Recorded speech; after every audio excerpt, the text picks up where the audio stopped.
Since 1984, more women than men have voted in U.S. presidential elections. And, for the most part, more of them vote for Democrats than vote for Republicans. Vice President Kamala Harris's sudden entry into the race, following President Joe Biden's July withdrawal, appears to have fired up this voting bloc.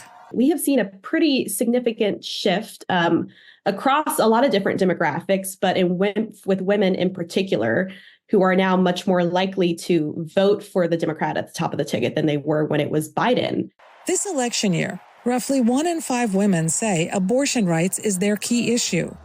In 2022, Supreme Court justices nominated by then-President Donald Trump helped eliminate constitutional rights to an abortion.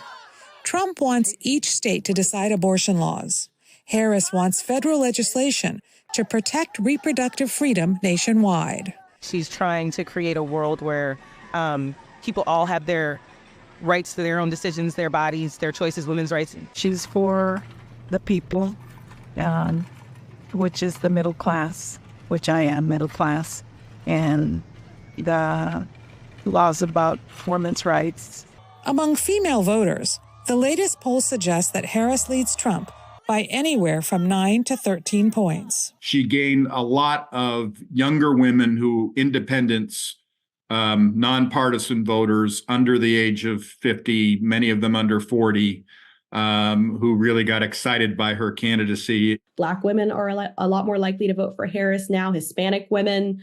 So, as we have seen her do better with a lot of these specific racial demographics or educational demographics, we have seen with women, that is really where that shift is coming from. Male voters favor Trump by anywhere from 5 to 9 points, depending on the poll. First, her being the candidate, this is like horrific to me because, first of all, she's not prepared to be president. For months, we would barely ever see Joe Biden, and all of a sudden, Kamala Harris is the nominee for the Democratic Party when she was never nominated in the first place. She came out of nowhere.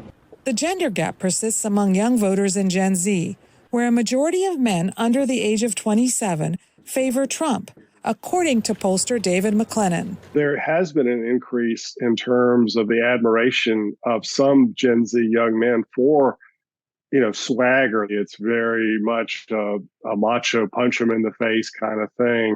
McLennan says young men are politically socialized by online sources, where they often see and hear unflattering opinions about female leaders. So they believe that women can't make the tough decisions.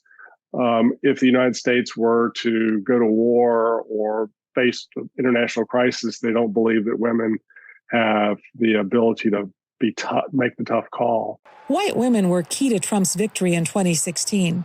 He also won a majority of white women in 2020.